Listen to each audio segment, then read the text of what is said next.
নমস্কার বন্ধুরা, সকলকে স্বাগত জানাচ্ছি। আজকে আমি পেঁয়াজ রসুন ছাড়া মাশরুম দিয়ে আলুর তরকারি রেসিপি শেয়ার করছি। যারা মাশরুম খেতে ভালোবাসেন তারা একবার এই রেসিপিটা অবশ্যই ট্রাই করবেন। আজকের ভিডিও ভালো লাগলে ভিডিওটাকে লাইক আর শেয়ার করতে ভুলবেন না।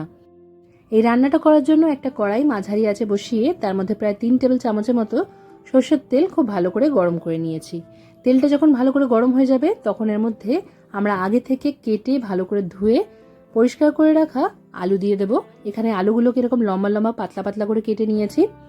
আলুটা দিয়ে একটু নাড়াচাড়া করে নিয়ে এবার এটা আমরা ঢাকা দিয়ে মাঝারি আঁচেই 2-3 মিনিটের জন্য ভেজে নেব।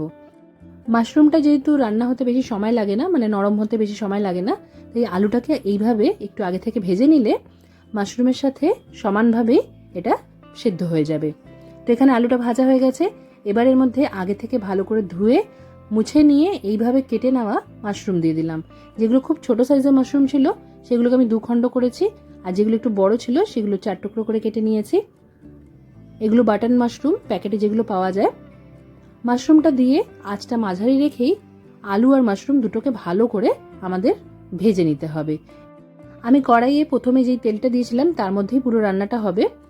এখন আমি আঁচটা মাঝারি করে দিয়ে ঢাকা দিয়ে 5 মিনিটের জন্য এই মাশরুম আর আলুটাকে এইভাবে রান্না করে নিলাম। এতে করে মাশরুমটা অনেকটাই নরম হয়ে যাবে। দেখতেই পাচ্ছেন কতটা জল উঠেছে। চিন্তা নেই, এই জলটা রান্না করতে করতেই টেনে যাবে।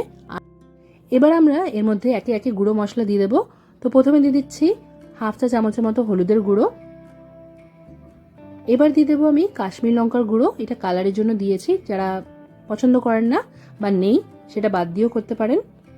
অল্প একটু নর্মাল লঙ্কার গুঁড়ো দিয়ে দিয়েছি। এবার যে যেরকম ঝাল পছন্দ করেন সেই অনুযায়ী এখানে লঙ্কার গুঁড়ো দেবেন।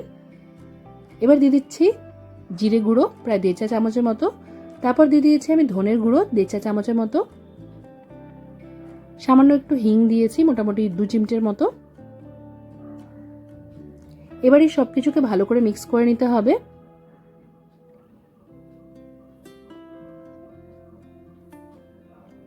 আঁচটাকে একটু বাড়িয়ে রেখেই ভালো করে সবকিছু মিশিয়ে নিতে হবে, এতে করে যে এক্সট্রা জলটা আছে সেটা টেনে যাবে। 2 মিনিট ভালো করে সবকিছু আমি কষিয়ে নিয়েছি। এবার এর মধ্যে দিয়ে দিলাম 1 চা চামচের মতো আদা বাটা, আর প্রায় 1 চা চামচের মতনই দিয়ে দিয়েছি এখানে আমচুর পাউডার। এই রান্নায় আমি আমচুরের ব্যবহার করছি, আপনারা চাইলে টমেটো পেস্টও দিতে পারেন। স্বাদ মতো নুন দিয়ে দিলাম প্রায় 1.5 চা চামচের মতো, আর অল্প একটু চিনি দিয়েছি, যেহেতু আমচুর দিয়েছি একটু টেস্টটা ব্যালেন্স হয়ে যাবে। আর সবার শেষে এখানে দিয়ে দিয়েছি আমি 1/4 চা চামচের মতো গরম মশলার গুঁড়ো। এবার এই সব কিছুকে খুব ভালো করে মিশিয়ে নেব। আঁচটা একটু কমিয়ে দিয়ে এটাকে ভালো করে আমাদের মিশিয়ে নিতে হবে, আর ঢাকা দিয়ে প্রায় 2-3 মিনিটের জন্য এটাকে কষিয়ে নেব। এতে করে সব মশলার ফ্লেভার এই মাশরুম আর আলুর মধ্যে খুব ভালোভাবে ঢুকে যাবে।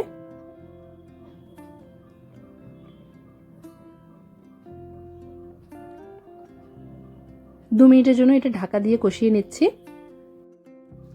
2-3 মিনিট পর আমি ঢাকাটা সরিয়ে রাখলাম। আরেকবার এটা আমরা নাড়াচাড়া করে দেব। যারা একদম জল ছাড়া কষা কষা মাশরুমের তরকারি খেতে ভালোবাসেন তারা এই সময়ই আঁচটা বন্ধ করে দিতে পারেন, কারণ আলু আর মাশরুম দুটোই খুব ভালোভাবে সেদ্ধ হয়ে গেছে। তবে যারা একটু গ্রেভি রেখে ভাতের সাথে বা রুটির সাথে খেতে পছন্দ করেন তারা এই সময়ের মধ্যে পরিমাণ মতো জল দিয়ে দেবেন। এটা আমি রুম টেম্পারেচারে রাখা জল দিয়েছি, প্রায় 1 কাপের মতো। জলটা দিয়ে ভালো করে মিক্স করে নিচ্ছি। তারপর এটা ঢাকা দিয়ে 2-3 মিনিটের জন্যই ভালো করে ফুটতে দেব। ভালোভাবে ফুটে গেলে ওপর থেকে একটু ধনেপাতা কুচি ছড়িয়ে দিয়ে মিক্স করে আঁচটা বন্ধ করে দেব। তবে যারা ধনেপাতার ফ্লেভার পছন্দ করেন না এটা বাদ দিয়েও করতে পারেন। এই রেসিপিটা যারা মাশরুম খেতে ভালোবাসেন তারা একবার অবশ্যই ট্রাই করবেন, খুব ভালো হয় খেতে।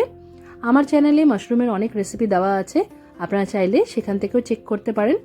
আরও এরকম নিরামিষ আমিষ রেসিপি পাওয়ার জন্য চ্যানেলটা ফলো করুন, আর আমাকে কমেন্ট করে অবশ্যই জানাবেন যে আপনারা কী ধরনের রেসিপি খেতে ভালোবাসেন বা আজকের রেসিপি কেমন লাগলো। আজকের মতো এখানেই শেষ করলাম। সবাই খুব ভালো থাকবেন আর সবাইকে খুব ভালো রাখবেন। ধন্যবাদ।